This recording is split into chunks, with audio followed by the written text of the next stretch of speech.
Bro bro ఏమైంది bro? చేతులతో మా ఇంట్లో కట్టుంది పోటీ బాగా దొక్కుతా. ఎందుకు చేతులతో మర్యాదగా నీ దగ్గర ఏమన్నాయో అని తీసుకు. సిద్ధు నువ్వు సిద్ధువేరా? నా దేవుడు నన్ను గుర్తుపట్టావా? నేను government Zilla Parishad high school section లో B section Jenny sir మాస్త్రి.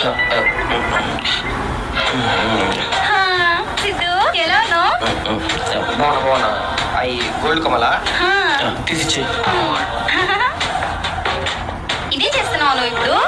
Yeah పొద్దున 9 గంటలకు పని ఎక్కాలి, 6 గంటలకు దిగిపోవాలి.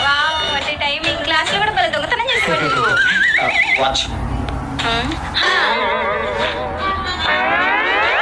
అవును ఇంకా ఏం బిజినెస్ చేస్తున్నావు? అదేం లేదబ్బా, ఇదేమంతా గిరాకీ జరగడం లేదు. అప్పులు షిఫ్ట్ అవ్వాలనుకో. ఇదిగో ఈ డూప్లెక్స్ హౌస్ కూడా సరిపోతుంది.